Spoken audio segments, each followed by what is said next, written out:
Hey guys, and welcome to a brand new video here on FPL Now. Today we're going to be going over my final team selection for Double Gameweek 23 and the transfers that I'm going to be making. So if you're excited for the video, make sure to drop a like down below, leave a comment, what players are you bringing in for Double Gameweek 23, subscribe if you're brand new. With all of that out of the way, let's get into the video and I really hope that you enjoy. So, starting things off, Double Game Week 22 was a very good game week for me. I finished on 107 points, a game week rank of 91k, and a massive green arrow from like 113k down to like 40k or something. So a very, very good week. It's basically made up the last 10 red arrows meaningless because we're now back to where I was. Basically, in fact, I'm better off now than where I was heading into the World Cup break. So really needed this game week. The triple captain absolutely paid off. Kepa getting me 10 points at the start of the week was really nice. Defense really didn't do too much. I mean, Trippier got 2 and White got 2. Shaw got 6. No clean sheets, obviously, in the game. So not great if you did bring in double United defense, but I don't think a lot of people did that regardless. And then the midfield really helped me out as well. Well, the United players did. Arsenal not so much. Martinelli got 1, Odegaard got 2, Fernandes got 12. Definitely could have had a few assists in that Leeds game as well in the very first half. Was really unlucky not to get more returns there. So, you know, Fernandes owners, Fernandes captainers, Fernandes triple captainers, very hard done by in that second game. But Rashford doing what he does best and scoring again. Finished on 60 points as a triple captainer. Huge scenes. My triple captaincy never goes this well, so I cannot be happy with that. I know a lot of people are going to be playing their chip this week, so I'm not expecting a green arrow. But at the same time, 60 points from a triple captain, I really can't ask for much more than that. And then Mitrovic getting 2, Haaland getting 2, which was also very nice because a few people captained him this week. And then Kane getting 8 points as well. So yeah, finishing on 107. Honestly, can't ask for a better game week than that. Everything kind of went well, apart from like Martinelli coming off on the like 58th minute or whatever. But at the same time, I feel like less hard done by because like people that own KDB, Mahrez, I think there's another one, Reece James as well. All these players coming off like or not starting the game. I feel like it was a week with a lot of 1-pointers. So to only get one 1-pointer is not that bad at all. So yeah, 107 points. Let's see how we're looking for Double Game Week 23. I, of course, only have 1 free transfer. My team obviously hasn't changed at all because I've not made any transfers since the team selection video I posted on Tuesday, I believe. Still got Kepa in goal, who's got West Ham away. I don't know whether to expect a clean sheet in that game. West Ham haven't looked good this season. Chelsea have definitely shored things up at the back as well. So hopefully Kepa can keep carrying on what he's doing and getting 9 and 10 pointers, but we'll see what happens in that game. The back line, we've got Trippier, who's got Bournemouth away, Shaw, who's got Leeds away, and then Ben White, who's got Brentford at home and City at home. I'm not super worried about the whole Ben White situation yet. I know a lot of people are wanting to get rid of him for like a Gabriel or something like that, which I completely understand because Ben White has been taken off early in a couple of games this season. But at the same time, the only game that he hasn't made 60 minutes, I believe, was the one where he got carded against United. There might have been another fixture as well, but at the same time, it can also work in our favour. You know, if he does make it to 65 minutes and they've got a clean sheet, like let's say it's 0-0 with City until like the 80th minute, but Ben White comes off on like the 66th minute, that's a clean sheet there banked for White. Whereas if you brought in Gabriel, he's probably only going to get 2 points or maybe 1 point depending on how many goals they score. So it is very much a risky play, but I don't think it's the worst thing in the world. I think it's Ben White's spot to lose. I know that Tomiyasu is right there in the wings as well, and I know there's quick succession games and stuff, but I mean, I think he's okay. I don't think it's a transfer I need to make. If he does get benched in one of the games, then I'll have to think about that later on because your Arsenal players have to be absolutely perfect and nailed because they're so important. They've got doubles coming up, they've got blanks coming that they're playing in the blank game weeks. They're so important. So to have a player that like potentially could get benched or come off on like the 50th minute or something, you need to kind of get those out of your team. But yeah, that's the back line. I mean, sure, with Leeds away, I'm a little bit less confident about now with the lack of Casemiro and Eriksen and stuff. They just didn't look too good defensively against Leeds. So yeah, I'm not expecting a clean sheet in that game, unfortunately. But either way, we'll see what happens. The midfield, we've got Rashford, who's got Leeds away, Fernandes, who's got Leeds away, Odegaard, who's got Brentford at home and City at home, and then Martinelli, who's got Brentford at home and City at home. Again, I think this is where most of the transfers is going to happen this week. A lot of people are going to be bringing in your Mahrez, your KDBs, your Sakas, and then, of course, maybe City defense as well, or Arsenal defense. But yeah, I think the majority of transfers are going to be in the midfield this week. I'm quite happy with this midfield, barring Martinelli. In an ideal world, I would literally just get rid of Martinelli for Saka, but I'm 0.1 off, which is really annoying because a part of me doesn't really want to get rid of Fernandes. A part of me doesn't really need to bring in a City defender because that back line is always getting chopped up and changed and everything, and they don't look that good. They've only kept like 3 clean sheets in like the last 10 fixtures or something, so I don't think it's a necessity to bring in a City defender.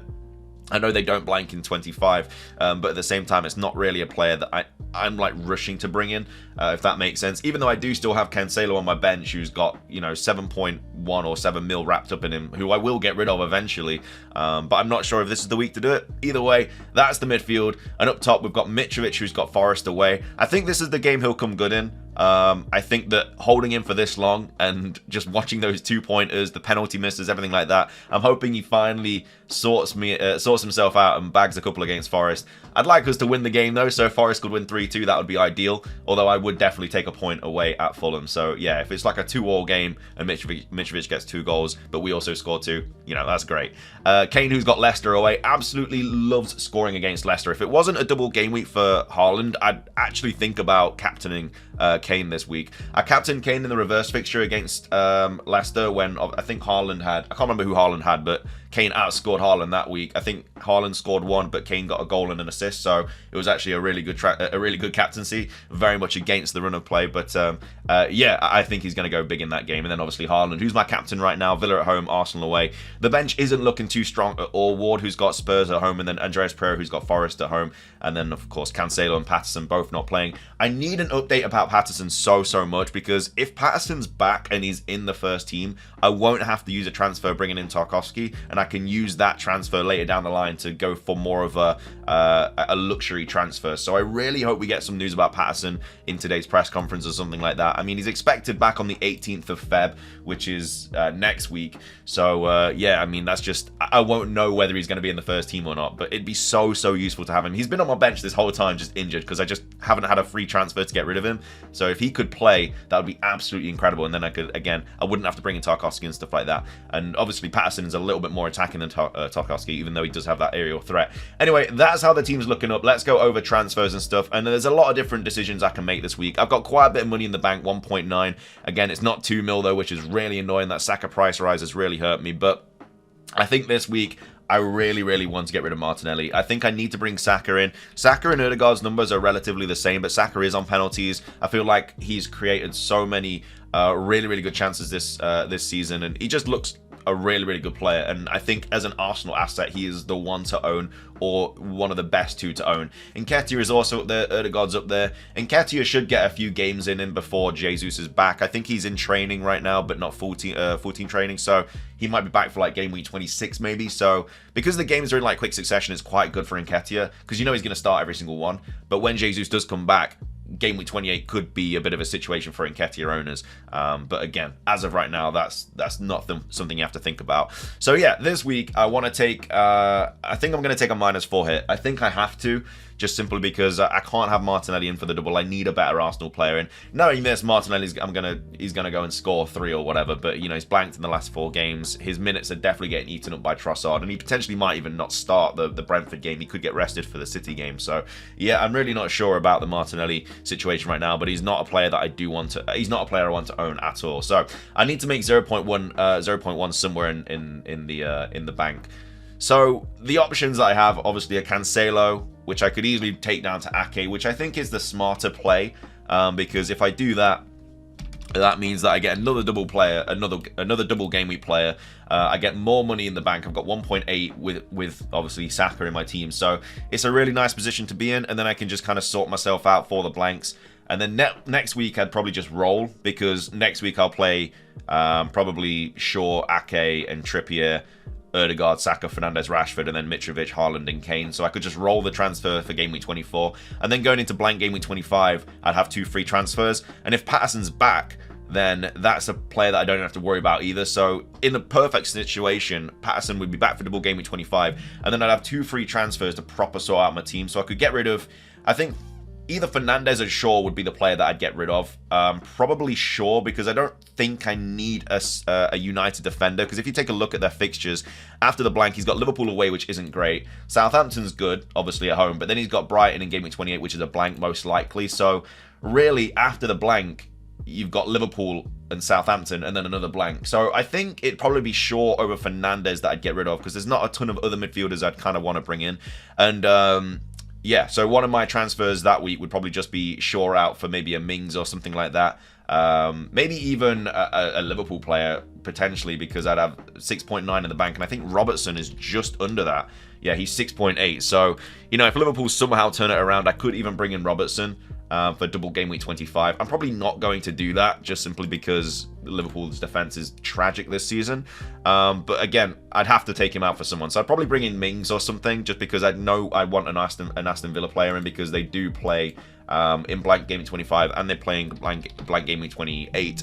So that's a really nice option. And then I have 2.6 mil in the bank. And so if I wanted to, I could also have a luxury transfer and maybe bring in Darwin Núñez in game week 25 for Mitrovic. I know that Mitrovic doesn't blank and he's got Wolves at home, which is a really nice fixture, but you know, it's a free double game week player, so I'd probably bring in Darwin Núñez that week, and then I'd have 0.8 mil in the bank. So that's the ideal scenario, but that's only if Patterson is back in game week 25. If Patterson is not back in game week 25, then I'd have to keep Mitrovic, which I'm fine with. I mean, Wolves at home is still a nice fixture. I know Wolves have kind of sorted themselves out a bit, but it's not the worst thing in the world. And I'd have to use that transfer on Patterson and bring in Tarkowski in game week 25. So this is how my team would look in game week 25, and then I'd play White, Tarkowski, Ake, Mings, and then Andreas, Odegaard, Saka, and it'd be a 4-3-3. So the team's looking nice, and that's with no hits. And again, it could even be better than that if Patterson's fine. I'll bring in Darwin Núñez instead of Mitrovic. So I think that's what I'm going to do,